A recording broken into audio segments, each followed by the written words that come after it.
வணக்கம் நேயர்களே, மீண்டும் ஒரு காலை பொழுதினிலே பத்திரிகைகளோடு நாளேடுகளில் நமது பார்வை நிகழ்ச்சியினூடாக உங்களை சந்திக்கின்றேன்.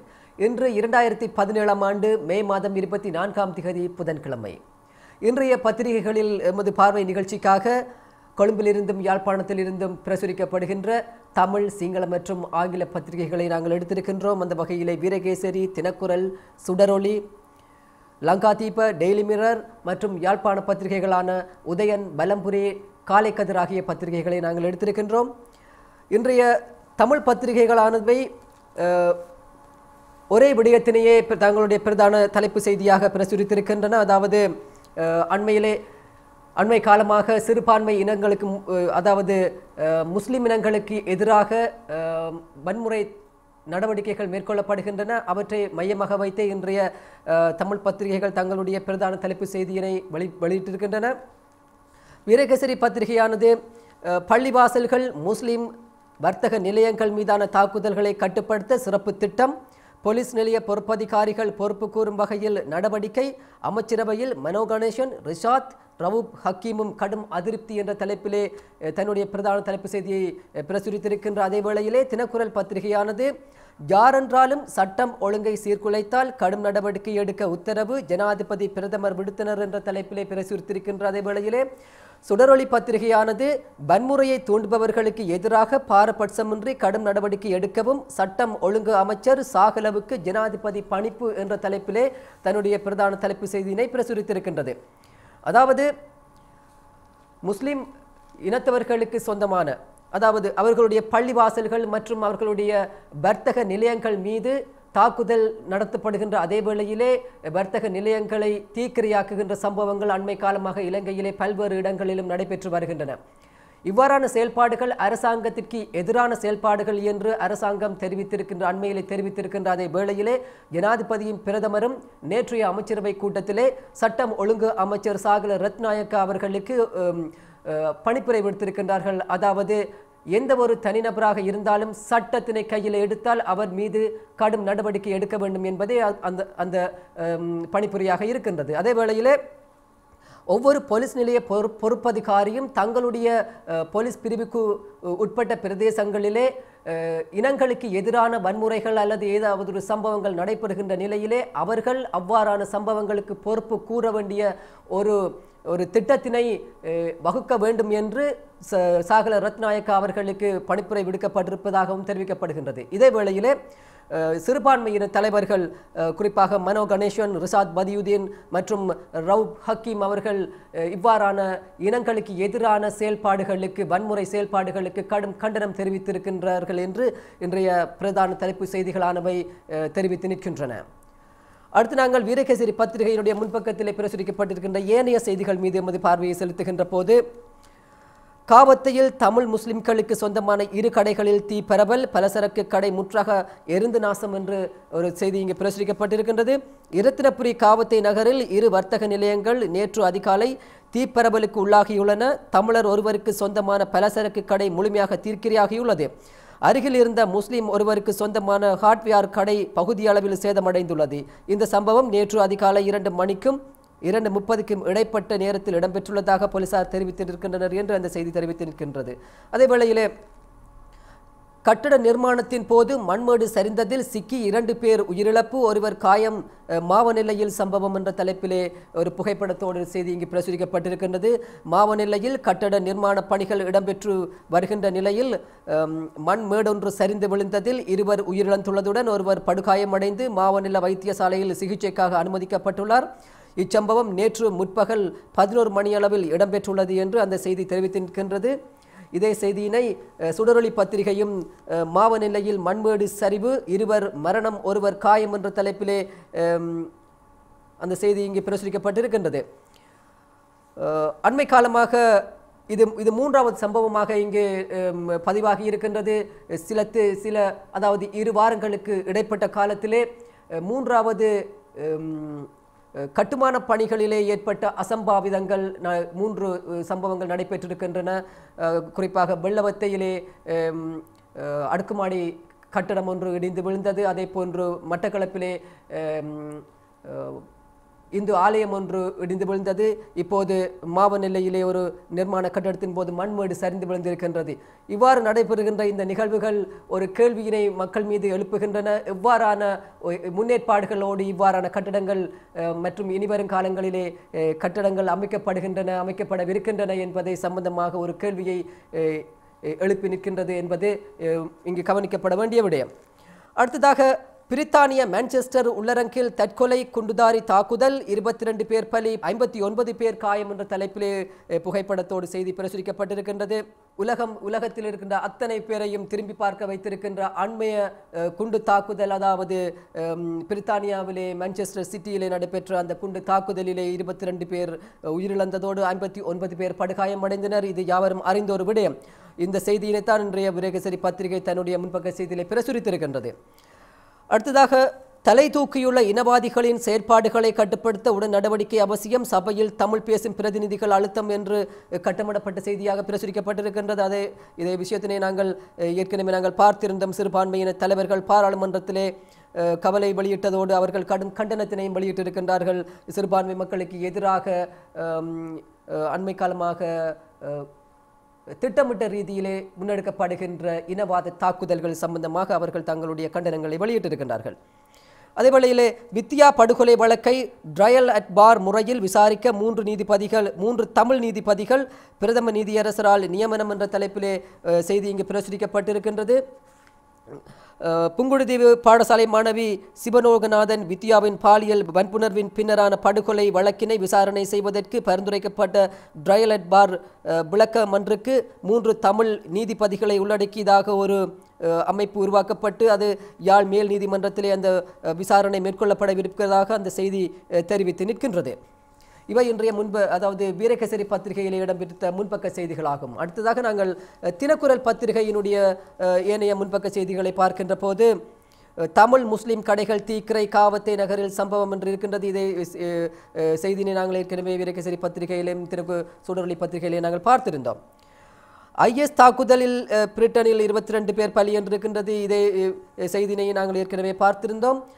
ஞானசார தேரரை கைது செய்யக்கூடாது, போலீஸ் தலைமையகம் முன்பாக ஆர்ப்பாட்டம் என்ற தலைப்பிலே பிக்குகள் தங்களுடைய வாயை துணியினால் கட்டினபடி அவர்கள் ஆர்ப்பாட்டத்தில் ஈடுபட்டது மாதிரியான ஒரு புகைப்படம் இங்கே பிரசுரிக்கப்பட்டிருக்கின்றது. பொதுபல சேனாவின் பொதுச் செயலாளர் ஞானசார தேரரை கைது செய்வதற்கு முன்னர் வடக்கு முதலமைச்சர் விக்னேஸ்வரன், அமைச்சர் ரிஷாத் பதியுதீன், ராஜாங்க அமைச்சர்களான ஹிஸ்புல்லா மற்றும் விஜயகலா மகேஸ்வரன், வடமாகாண சபை உறுப்பினர் சிவாஜிலிங்கம் ஆகியோரை கைது செய்ய வேண்டும் என சிங்கள பௌத்த அமைப்புகள் சில ஒன்றிணைந்து கொழும்பில் போலீஸ் தலைமையகத்திற்கு முன்னால் நேற்று செவ்வாய்க்கிழமை போராட்டத்தில் ஈடுபட்டிருக்கின்றன. பொதுபல சேனா, சிங்கள தேசிய இயக்கம் உள்ளிட்ட சிங்கள பௌத்த அமைப்புகளை இந்த போராட்டத்தை முன்னெடுத்திருக்கின்றன. நேற்று பிற்பகல் 2 மணியளவில் கொழும்பு கோட்டையில் உள்ள போலீஸ் நிலையத்திற்கு முன்னால் ஒன்று கூடிய இவர்கள் தமது வாயில் வெள்ளை துணிகளை கட்டி இஸ்லாமிய அடிப்படைவாதிகளின் கோரிக்கைக்கு அடிபணிந்து ஞானசார தேரரை கைது செய்யாதே என்ற பதாதை ஒன்றினை ஏந்தியவாறு இந்த போராட்டத்தை முன்னெடுத்திருந்தனர் என்று அந்த செய்தி தெரிவித்து நிற்கின்றது. அடுத்ததாக நாங்கள் சுடரொளி பத்திரிகையினுடைய இணைய செய்திகளை பார்க்கின்ற போது காவத்தையில் முஸ்லிம்களின் 2 கடைகள் தீ வைத்து எரிப்பு, சிறுபான்மை மீதான தொடர் தாக்குதல்களை அமைச்சரவையில் எடுத்துரைத்தார் மனோ கணேசன் என்ற தலைப்பு என்ற செய்தி இங்கு பிரசுரிக்கப்பட்டிருக்கின்றது. காவத்தை நகரில் நேற்று முஸ்லிம்களின் 2 கடைகள் தீ வைத்து எரிக்கப்பட்டமை, சிறுபான்மையினர் மீதான திட்டமிட்ட தாக்குதல், தமது அமைச்சில் பொதுபல சேனாவினர் நடவடிக்கை ஆகிய விவகாரங்கள் பற்றி தேசிய சகவாழ்வு கலந்துரையாடல் மற்றும் அரச கர்ம மொழிகள் அமைச்சர் மனோ கணேசன் அமைச்சரவையினுடைய கவனத்திற்கு கொண்டு வந்திருக்கின்றார் என்று அந்த செய்தி தெரிவித்து நிற்கின்றது. முஸ்லிம்களுக்கு எதிரான தாக்குதல்களை கண்டித்து நாளை வியாழக்கிழமை நாடு தழுவிய ஹர்த்தால் என்ற தலைப்பிலே இங்கு ஒரு செய்தி பிரசுரிக்கப்பட்டிருக்கின்றது. முஸ்லிம்களுக்கு எதிராக தொடர்ந்து முன்னெடுக்கப்பட்டு வரும் இனவாத மதவாத தாக்குதல்களை கண்டித்து நாளை வியாழக்கிழமை நாடளாவிய ரீதியில் முஸ்லிம்கள் பூரண ஹர்த்தாலுக்கு தயாராகியுள்ளனர். இதன் பிரகாரம் நாடளாவிய ஹர்த்தாலுக்கு முஸ்லிம்கள் பங்கேற்குமாறு முஸ்லிம் உரிமைக்கான அமைப்பு அழைப்பு விடுத்துள்ளது என்று அந்த செய்தி தொடர்ந்து செல்கின்றது. இன்னொரு செய்தி இங்கே பிரசுரிக்கப்பட்டிருக்கின்றது. சிங்கக்கொடியினை ஏற்ற முடியுமெனின் ஏன் புலிக்கொடியினை ஏற்ற முடியாது, சபையில் ஸ்ரீதரன் எம்பி கேள்வி என்ற தலைப்பில் இன்னொரு செய்தி இங்கே பிரசுரிக்கப்பட்டிருக்கின்றது. இலங்கையின் தேசிய கொடியினை தமிழ் முஸ்லிம் மக்களை அடையாளப்படுத்தும் நிறங்களை நீக்கிவிட்டு தனிச்சிங்க கொடியை தமிழர் பிரதேசத்தில் பறக்க முடியுமென்றால் தமிழீழ விடுதலை புலிகளின் பெயரை நீக்கிவிட்டு விடுதலை புலிகளினுடைய கொடியினை ஏன் பறக்கவிடக்கூடாது என்று நாடாளுமன்ற உறுப்பினர் ஸ்ரீதரன் அவர்கள் நாடாளுமன்றத்திலே கேள்வி எழுப்பியதாக அந்த செய்தி இங்கே தெரிவிக்கப்பட்டிருக்கின்றது. அண்மையிலே கிளிநொச்சி நகர் பகுதியிலே சில இளைஞர்கள் சிங்கக்கொடியினை, அதாவது சிறுபான்மை மக்களை பிரதிநிதித்துவப்படுத்துகின்ற அடையாளங்களை நீக்கிய ஒரு சிங்கக்கொடியினை கிளிநொச்சி நகர்ப்பகுதியிலே பறக்க விட்டுவிட்டு அவர்கள் யாழ்ப்பாணம் நோக்கி பயணித்தமை அண்மைய பத்திரிகைகளிலே ஏனைய செய்திகளிலே நாங்கள் பார்த்திருந்தோம், பிரசுரிக்கப்பட்டிருந்தன. அவற்றை அடிப்படையாக வைத்தே ஸ்ரீதரன் நம்பி அவர்கள் இவ்வாறான ஒரு கடினமான ஒரு கேள்வியினை பாராளுமன்றத்திலே எழுப்பியிருக்கின்றார். இவை இன்றைய தமிழ் பத்திரிகைகளிலே முன்பக்க செய்திகளாக இடம்பிடித்த செய்திகளாகும். அடுத்ததாக சகோதர மொழி பத்திரிகையாகிய லங்காதீப பத்திரிகையினுடைய பிரதான தலைப்பு செய்தியை பார்க்கின்ற போது வைத்திய வெறிய பெகதக் விதகென மரிலா என்ற தலைப்பிலே பிரசுரிக்கப்பட்டிருக்கின்றது. அதாவது நுவரெலியா பொது வைத்தியசாலையினுடைய வைத்திய அதிகாரியொருவர் வைத்தியர்களுடைய விடுதியிலே தனக்குத்தானே ஒரு மருந்தினை செலுத்தி உயிரிழந்ததாக நுவரெலியா போலீசார் தெரிவித்ததாக அந்த செய்தி தெரிவித்து நிற்கின்றது. அடுத்ததாக நாங்கள் ஆங்கில மொழி பத்திரிகையாகிய டெய்லி மிரர் பத்திரிகையினுடைய பிரதான தலைப்பு செய்தியை பார்க்கின்ற போது government strict action against inciting communal tension, low enforcement authorities to act vigorously to maintain law and order and intercommunal harmony என்ற தலைப்பிலே பிரசுரிக்கப்பட்டிருக்கின்றது. அதாவது இதே செய்தினைத்த நாங்கள் இன்றைய ஏனைய தமிழ் பத்திரிகைகளுடைய பிரதான தலைப்பு செய்தியாக நாங்கள் பார்த்திருந்தோம். அதாவது இனங்களுக்கிடையிலே வன்முறையை தூண்டுகின்ற விதமாக சிறுபான்மை இனங்களுக்கு எதிரான தாக்குதல்களுக்கு எதிராக கடும் நடவடிக்கை எடுக்க வேண்டும் என்று அரசாங்கம், அதாவது ஜனாதிபதி மைத்ரிபால சிறிசேனவும் பிரதமர் ரணில் விக்ரமசிங்கவும் சட்ட ஒழுங்கு அமைச்சர் சாகல ரத்நாயக்க அவர்களுக்கு பணிப்புரை விடுத்திருந்த செய்தியினை நாங்கள் ஏற்கனவே பார்த்திருந்தோம். அதே விடயத்தினை தான் டெய்லி மிரர் பத்திரிகையானது தன்னுடைய பிரதான தலைப்பு செய்தியாக பிரசுரித்திருக்கின்றது. அடுத்ததாக இன்றைய தமிழ் பத்திரிகைகளிலே பிரசுரிக்கப்பட்டிருக்கின்ற ஆசிரியர் தலையங்கங்கள் மீது நமது பார்வையை செலுத்துவோம். முதலிலே வீரகேசரி பத்திரிகையானது அமைச்சரவை மாற்றமானது மக்களுக்கு பயனளிக்க வேண்டும் என்ற தலைப்பிலே பிரசுரித்திருக்கின்றது. நல்லாட்சி அரசாங்கத்தின் முதலாவது அமைச்சரவை மாற்றம் நேற்று முன்தினம் இடம்பெற்றிருக்கின்றது. 9 அமைச்சர்களும் ஒரு பிரதி அமைச்சருமாக 10 அமைச்சர்கள் புதிய பதவிகளுக்காக நியமிக்கப்பட்டிருக்கின்றார்கள். குறிப்பாக நிதியமைச்சராக பதவி வகித்து வந்த ரவி கருணாநாயக்க அவர்கள் வெளிவிவகார அமைச்சராகவும், வெளிவிவகார அமைச்சராக பதவி வகித்து வந்த மங்கள சமரவீர அவர்கள் நிதி அமைச்சராகவும் பதவியேற்றதை போன்று ஏனைய 8 அமைச்சர்களும் பதவியேற்றிருக்கின்றார்கள். நல்லாட்சி அரசாங்கத்தினுடைய இந்த முதலாவது அமைச்சரவை மாற்றமானது எதிர்க்கட்சிகளினாலே மிகவும் விமர்சிக்கப்பட்ட ஒன்றாக இருக்கின்றது. குறிப்பாக ஒன்றிணைந்த எதிர்க்கட்சியினுடைய முக்கியஸ்தராக இருக்கின்ற முன்னாள் ஜனாதிபதி மஹிந்த ராஜபக்ஷவும் ஏவிபியும் இந்த அமைச்சரவை மாற்றத்தினை கடுமையாக விமர்சித்திருக்கின்றார்கள். முன்னாள் ஜனாதிபதி மஹிந்த ராஜபக்ஷ அவர்கள் தெரிவித்திருக்கின்ற கருத்தானது எவ்வாறு இருக்கின்றது என்று சொன்னால், அமைச்சரவை மாற்றமானது தற்போதைய அரசாங்கத்தினுடைய பலவீனத்தையே வெளிப்படுத்துகின்றது என்று தெரிவித்திருக்கின்றார். அதேவேளையிலே ஜேவிபி ஆனது மக்களின் அன்றாட வாழ்க்கை செலவு அதிகரித்துள்ளது, இவ்வாறு மக்களின் அபிலாசைகளுக்கு முரணாக செயற்பட்டு கொண்டிருக்கின்ற இந்த அரசாங்கம் தற்போது புதிய நாடகம் ஒன்றினை இந்த அமைச்சரவை மாற்றத்தின் ஊடாக அரங்கேற்றி இருக்கின்றது என்று விமர்சித்திருக்கின்றது. மொத்தத்தில் புதிய அமைச்சரவையின் மாற்றத்தின் மூலம் மக்களுக்கு உரிய பயன்கள் கிடைக்க வேண்டும். யுத்தத்தில் பாதிக்கப்பட்ட மக்களுக்கான பொறுப்பு கோரும் விடயத்தில் புதிதாக பதவியேற்றுள்ள வெளிவிவகார அமைச்சர் ரவி கருணாநாயக்க உரிய வகையில் செயல்பட வேண்டும்.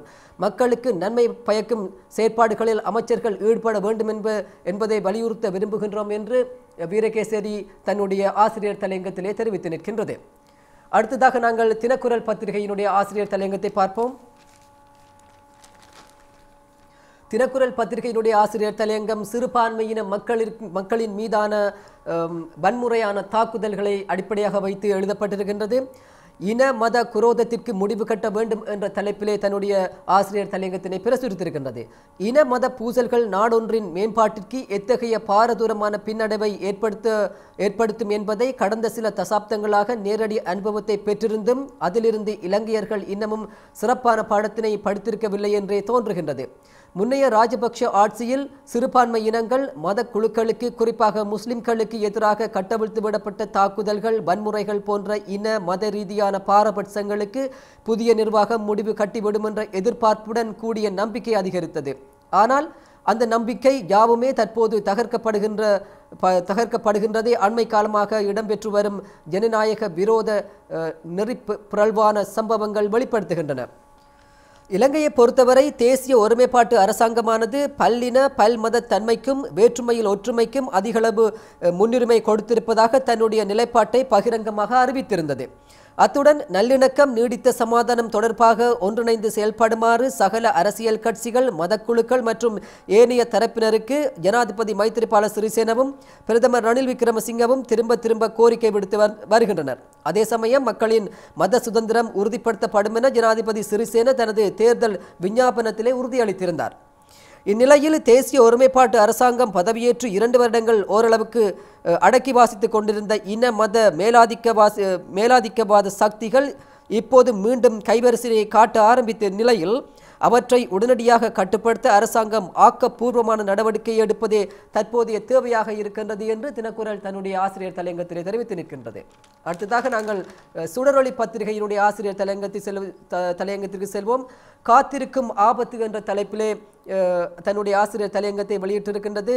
அதாவது முன்னாள் ஜனாதிபதி மஹிந்த ராஜபக்ஷ 2015ஆம் ஆண்டு ஜனாதிபதி தேர்தலில் எவரும் எதிர்பாராத வகையிலே தோல்வியடைந்திருந்தார். அவரது தோல்விக்கான காரணங்களில் ஒன்று பொதுபல சேனா அமைப்பு. அதே அமைப்பு இப்போது ரணில் மைத்திரி அரசாங்கத்தின் வீழ்ச்சிக்கு வழிவகுத்து விடக்கூடும் என்கின்ற அச்சம் எழுந்துள்ளது. பொதுபல சேனா அமைப்பை ராஜபக்ஷ சகோதரர்கள் தான் உருவாக்கினார்கள் என்று சொல்லப்படுகின்றது. அதன் தொடக்க விழாவில் மஹிந்த ராஜபக்ஷவின் இளைய சகோதரரும் பாதுகாப்பு அமைச்சின் முன்னாள் செயலாளராக இருந்தவருமான கோட்டபாய ராஜபக்ஷ கலந்து கொண்டிருந்தார். இதனால் இந்த அமைப்பின் பின்னணியில் ராஜபக்ஷாக்களை இருக்கின்றார்கள் என்ற குற்றச்சாட்டு பரவலாக இருந்தது.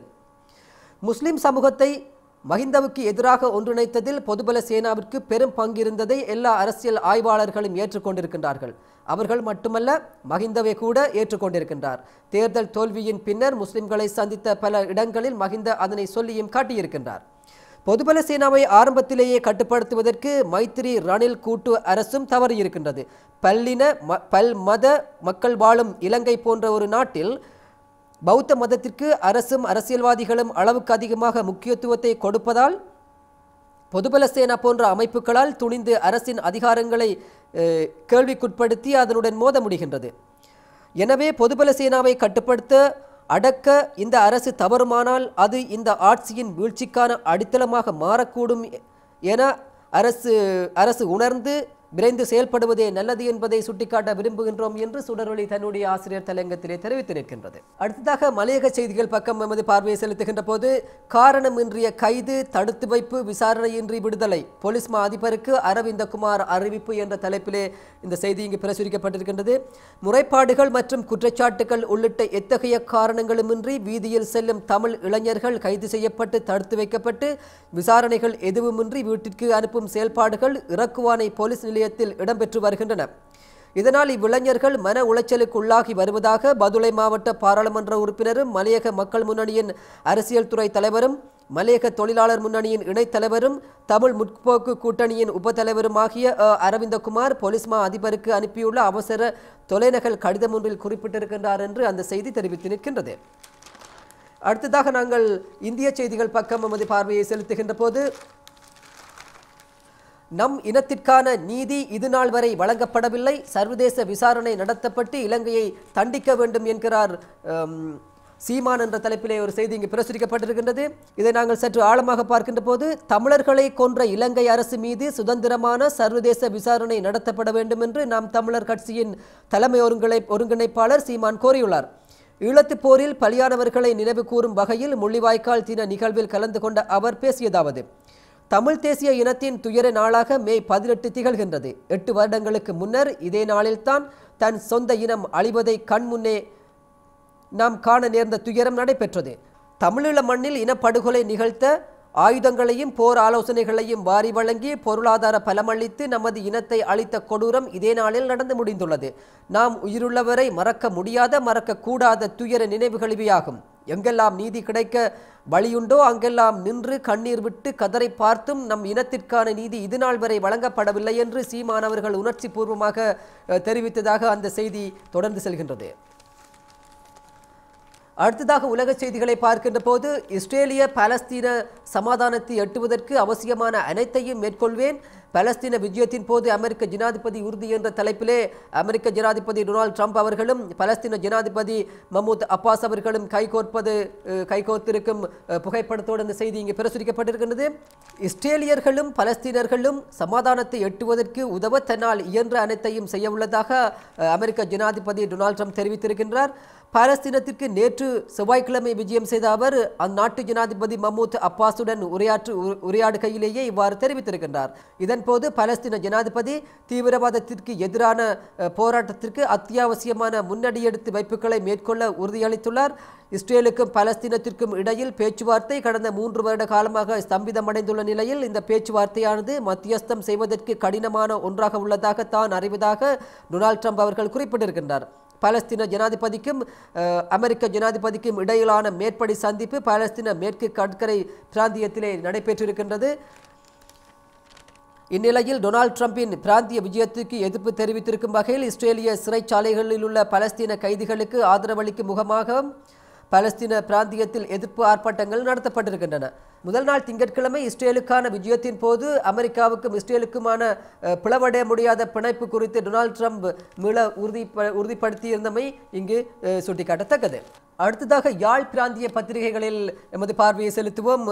அவற்றிலே முதலாவதாக உதயன் பத்திரிகையினை எடுத்துக்கொள்வோம். உதயன் பத்திரிகையினுடைய பிரதான தலைப்பு செய்தியானது புங்குடுதீவு மாணவி வித்யா படுகொலை 3 நீதிபதிகள் தீர்ப்பாயம் முன்பாக யாழ்ப்பாணத்தில் வழக்கு விசாரணை, தமிழ் நீதிபதிகளை நியமித்தார் நீதியரசர் என்ற தலைப்பிலே பிரசுரிக்கப்பட்டிருக்கின்றது. இதே செய்தியை நாங்கள் ஏற்கனவே வீரகேசரி பத்திரிகையிலே நாங்கள் பார்த்திருந்தோம். அடுத்ததாக வலம்புரி பத்திரிகையினுடைய பிரதான தலைப்பு செய்தியை பார்க்கின்ற போது சிறுபான்மை பிரதிநிதிகளை கைது செய், ஞானசார தேரரை கைது செய்ய விடமாட்டோம், பொதுபல சேனா கொழும்பில் கொதிப்பு என்ற தலைப்பிலே செய்தி இங்கே பிரதான செய்தி இங்கு பிரசுரிக்கப்பட்டிருக்கின்றது.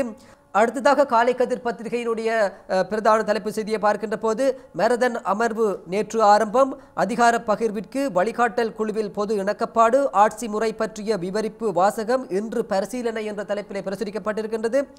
இவை இன்றைய யாழ் பிராந்திய பத்திரிகைகளிலே பிரசுரிக்கப்பட்டிருக்கின்ற பிரதான தலைப்புச் செய்திகளாகும். அடுத்ததாக இன்றைய கேலி சித்திரங்கள் மீது எமது பார்வையை செலுத்துகின்ற போது முதலாவதாக வீரகேசரி பத்திரிகையினுடைய கேலி சித்திரமானது நேற்றைய தினம் நல்லாட்சி அரசாங்கத்தினாலே முன்னெடுக்கப்பட்ட அமைச்சரவை மாற்றம் தொடர்பாகவும் அதை விமர்சிக்கும் முகமாகவும் இந்த கேலி சித்திரம் அமைந்திருக்கின்றது. அதாவது மைத்திரிபால சிறிசேன, ரணில் விக்ரமசிங்க தலைமையிலான இந்த நல்லாட்சி அரசாங்கத்தினுடைய முன்னேற்றத்திலே ஏற்பட்ட அரசாங்கத்தினுடைய முன்னேற்ற பாதையில் ஏற்பட்ட சில கசப்பான விஷயங்களை மறைப்பதற்காக இந்த அமைச்சரவை மாற்றம் மேற்கொள்ளப்பட்டதாகவும் அவற்றை மூடி மறைப்பதற்காக இந்த இரு தலைவர்களும் முனைவதையும் வெளிக்காட்டும் முகமாக இந்த கேலி சித்திரம் அமைந்திருக்கின்றது. அடுத்ததாக சுடரொளி பத்திரிகையினுடைய கேலி சித்திரத்தினை பார்க்கின்ற போது இந்த கேலி சித்திரமும் அமைச்சரவையில் ஏற்பட்ட மாற்றத்தினை அடிப்படையாக வைத்து வரையப்பட்டிருக்கின்றது. அதாவது நல்லாட்சி அரசாங்கத்தினுடைய இரு தலைவர்களும், அதாவது ஜனாதிபதி மைத்திரிபால சிறிசேன அவர்களும் பிரதமர் ரணில் விக்ரமசிங்க அவர்களும் புதிய அமைச்சரவையிலே மாற்றத்தை ஏற்படுத்திவிட்டு தாங்கள் எதிர்கொண்டு வந்த சவால்களில் இருந்து தங்களை காப்பாற்றி தற்போது ஓய்வெடுப்பதை வெளிப்படுத்தும் விதமாக சுடரொளி பத்திரிகையானது தன்னுடைய கேலி சித்திரத்தின் மூலமாக தெளிவுபடுத்தி நிற்கின்றது. நல்லது நேயர்களே, இன்றைய நாளிலே நாளேடுகளில் நமது பார்வை நிகழ்ச்சிக்காக தமிழ், சிங்கள மற்றும் ஆங்கில பத்திரிகைகளிலே வெளிவந்த முக்கிய செய்திகளை, அதாவது முன்பக்க செய்திகளை, மேனிய செய்திகளை நாங்கள் பார்த்திருந்தோம். மீண்டும் ஒரு நாளேடுகளில் நமது பார்வை நிகழ்ச்சியின் ஊடாக உங்களை சந்திக்கின்றேன். தொடர்ந்தும் உடனுக்குடன் நிகழ்ச்சிகளை அறிந்து கொள்வதற்கு ஆதவனினுடைய இணையதளத்தினை பார்வையிடுவதோடு காலை மற்றும் மாலை நேர பிரதான செய்திகளையும் எதிர்பாருங்கள். வணக்கம்.